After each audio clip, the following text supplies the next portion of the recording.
So, I've been gone for 4 months. I'm not going to address why I never made a video after the day on Rampa 1. I just want to talk about how I'm going to try making more videos. Please remember, this is a Zen and space. We try to keep our cool and try to keep friendly. If I say anything in this video you disagree with, do not go into the comment section and repeatedly tell me that I am trash. As someone did on the last video, and I did not appreciate it. This is supposed to be a friendly space where we communicate and have fun. That's what this is supposed to be. That's what YouTube should be. That's what all of the internet should be. I wanna reform us. Show off how people can change if given the right circumstances. But with that handled, I want to talk about one of my favorite enemies in fiction in this video, originating from Horizon Zero Dawn, and making it into the sequel, Horizon Forbidden West. Both of the enemy I'm talking about today is what I would consider a perfect enemy. An enemy that is easily one of my favorites in all of gaming. So, what makes a perfect enemy? Well, there are 4 categories I look to. There's design, weapons and abilities, how fun, weaknesses, and how fun is it to play against them. And when I look to these, I like thinking, wonder if this fits. And of course, there's a few game characters that probably come to mind with these categories in mind. Example here, the mother freaking Nemesis. I've learned from last video, I don't want to be demonetized. Please, YouTube, pay me. I need the money, I'm broke. Yeah. Seriously, I'm sorry that this video might not be as funny as last one. I really don't think that a funny tone for this video fits, so don't expect a joke every now and a joke so much like in the last one. Anyways, so with all this in mind, and you gotta think, what could Horizon's perfect enemy be? What would warrant a video or something like that being called a perfect enemy in the game? There's probably a few machines that you could think I'm talking about in place of the one that we're talking about, but it's the poster child of all of Horizon that we're looking at today. Horizon Zero Dawn had one machine posted in every single poster imaginable. Oh, they really loved how they made it, and to be honest, the love is warranted. This machine is so creative, so vastly interesting, and so fun to play against that I honestly think that might be one of my favorite enemies, if not my favorite enemy in video games. There's a few contenders for this, but as of the time being, I think that nobody tops the Thunderjaw. Like I said, poster boy of all of Horizon. This thing is the only thing that is the second place thing for being featured on as many poster, for being featured in nearly every poster of the game. Only character in the game with more attention in the posters is Aloy herself. The main character is the only thing that gets more attention in this thing. And I mean, whatever Tom posted, the last thing you're looking at is Aloy. I mean, look at this thing. This is not a good scale representation of what exactly the Thunderjaw looks like compared to Aloy. Look into that in design. Freaking. YouTube, please. You know, I'm not trying to replicate my own humor to get a few laughs. I promise, last time I will make that joke for at least this video. Probably. But yeah.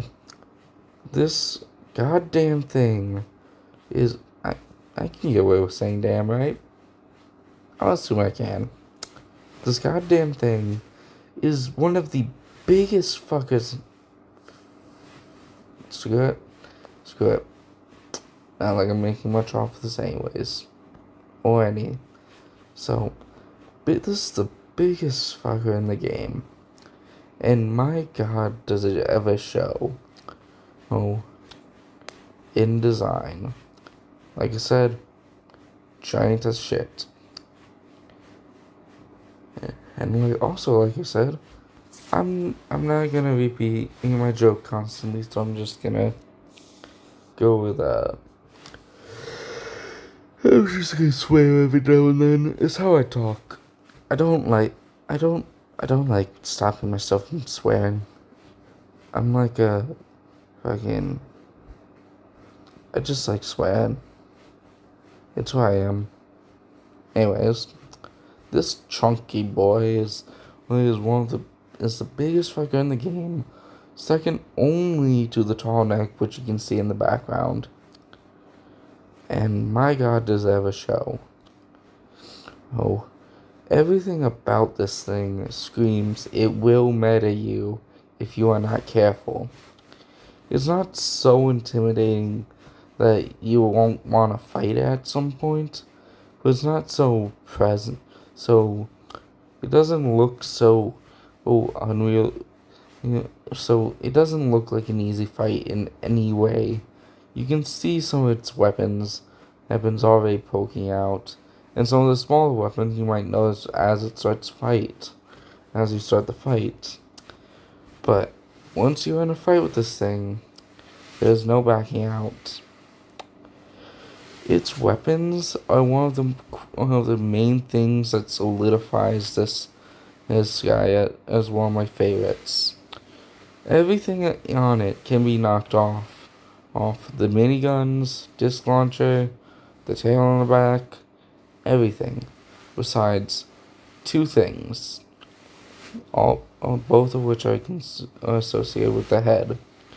You cannot knock off its own jaw, which makes sense. It's called a Thunderjaw. It is a defining characteristic, not its giant ass body or a human's crushing legs. Its jaw. That sounds incredibly fucking stupid. But I'm not complaining. The name Thunderjaw rolls off way better than the name Thunder Thighs. I hope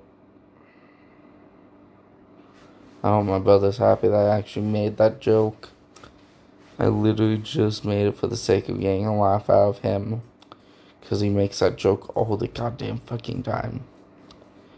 Anyways, yeah.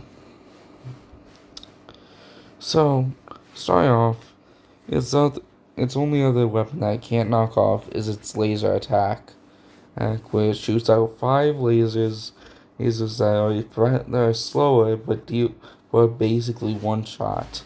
So you need to avoid them at all cost. They are one of its slowest attacks, so it's easy to dodge. But if you aren't careful, you're gonna get a bit of hit. You're gonna take some damage. And that's what you want to avoid. What's funny to say, managing ability to remain calm-headed is important. And when fighting it, its weapons all represent a state and something that gives you trouble in the stage of which you'll be fighting it at. The most basic stage is when you're fighting its head. The miniguns on it, the machine guns on it, fire so constantly that you have to be avoiding at all costs.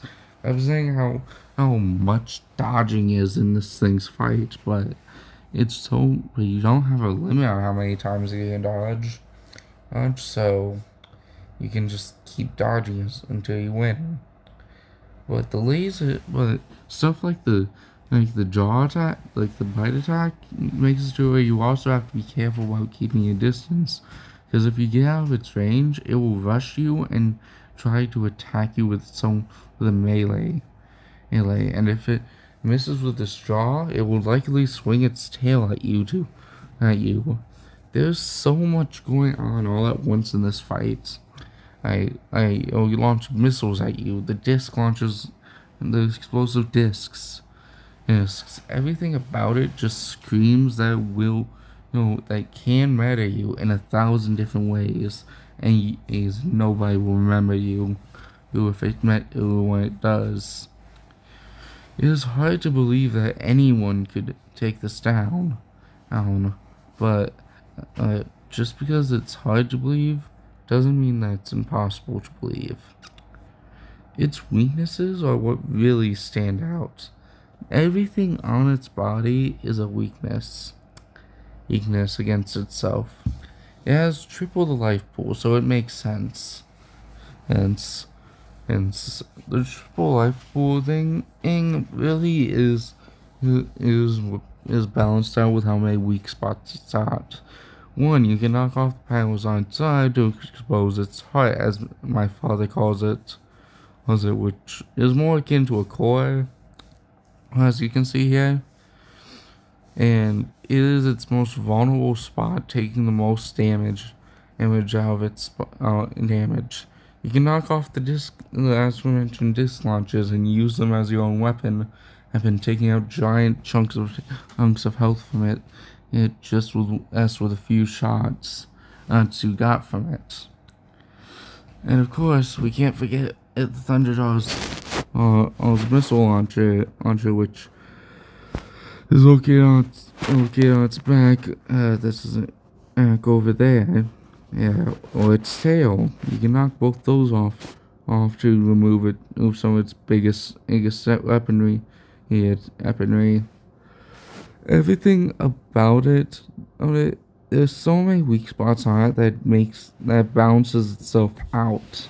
While it can kill you in 1,000 different ways, it makes it to where you can kill it in 1,000 different ways. You just need to be patient when fighting it. And that's the key thing here. Patience. If you are not patient for even a second, you're gonna likely suffer during this fight.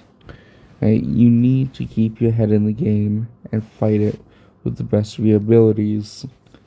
If you are lacking a weapon that could make the fight easier, my best advice is likely buy it.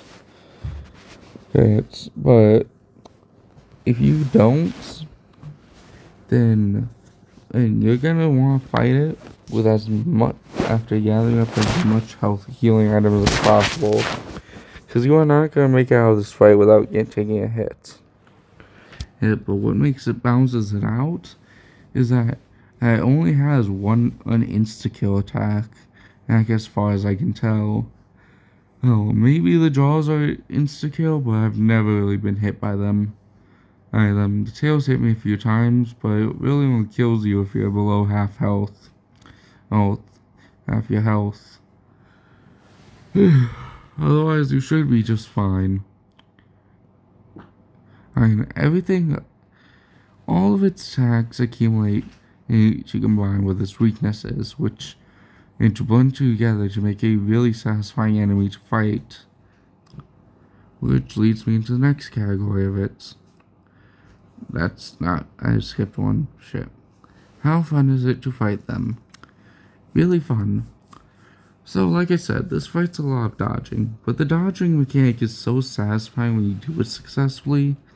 doing it over and over again isn't really a problem when you're in quick succession and constantly dodging them perfectly.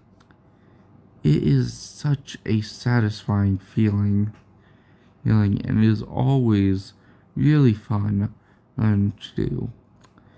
You do not understand the feeling you feel when you first fight a Thunderjaw, perfectly ducking and weaving through its attacks to get those few shots between the breaks and its attacks. All the while it continues to get ready to unleash the next piece of hell on you.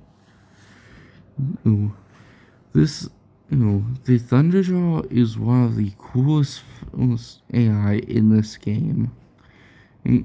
Coolest machines in this game for a really good reason.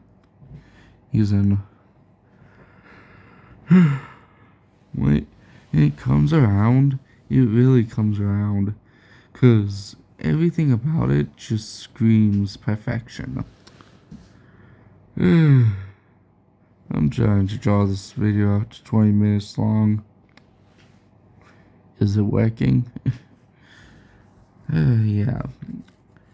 I really thought this would end up being a longer video than it is so far. But, yeah. I'll wrap up how it feels to play them against them. So, fighting them, to really sum up how it feels, it can be a stressful fight, right, that you're pretty much never given a break in, but it's such a rewarding feeling to finally beat one. And then once you beat one, you can just keep beating them, because you know how to fight them. Every time you fight one, you get more and more satisfied with it, because you know that you're improving more and more to the point where you can beat these things without dying. That's at least the point I got to when fighting these things. There's a lot balancing them out. So, conclusion. Yeah. Thunderjaw is my favorite enemy in probably all of gaming. It's the perfect array of everything, of weaponry, fighting, weaponry weaknesses, and how fun it is to fight them, along with a beautiful design that really screams everything you need to know about it. It all combines into this amazingly interesting enemy. Yeah. While it doesn't have quite as much, while it's of course like every machine, these species of machine don't have as much personality as some enemies that you could consider perfect. But what it lacks in the personality department, it makes up for in everything, being better at everything else. Also, of course, you can't give personality to a machine, meaning that is kind of just as an animal. It's animal, not even a kind one, and just a malicious beast of a thing. That's what the Thunderjaw really is a beast. Which I probably should have brought up when talking about the design of it. Whatever, too late now. Well, it does have some personality to it. These personality traits mostly boil down to survival instincts. Sorry, I'm trying to check what time it is. Yeah, basic survival instincts. That's all it is the Thunderjaw. I don't complain about this choice though. I understand why it would have to be made, and obviously, making this a boss enemy could have fixed some of these problems, but I like that it's not a boss enemy. I think that it being an enemy you can just casually find on multiple points in the map, it was really interesting. And there's so much fun you can have with a Thunderjaw, whether it's just peeking your head out of bushes every now and then, and to shoot at it and leave it confused, ooze and just keep doing this until you kill it. Yes, it takes a few hours, but it's a fun way to fuck with the AI. And how it's designed. Other things you can do that and it's a lot of fun with it is like using its own weapons to kill it, or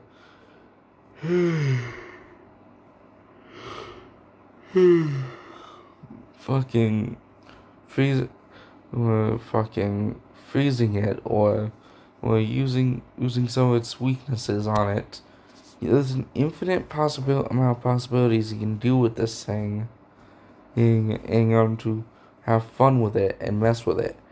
It's not a fight that's so serious you to just never stop being serious. You can do what I do and usually poke fun at the Thunderjaw. Not because it's a bad enemy or anything, but because it's a perfect enemy. A perfect enemy that had a lot of love and care put into it. When I call it the poster boy of Horizon, I really do mean it. I honestly think that the creators loved this more than Aloy herself. With how often it was featured in trailers, it was obvious that it was the personal favorites of the creators. And with how cool it is as a whole, I honestly kind of hope it's the fan base's favorite. I can understand picking some of the other ones, but personally, Thunderjaw is my favorite from the game series. That's gonna wrap up this video. It's not nearly an hour long like the last one, which is probably for the best. Yes, but hey, you can explain me honestly. Please remember, this is a Zen and space. Zen Sing Inferno. Signing off. I'm still working on a way to say it.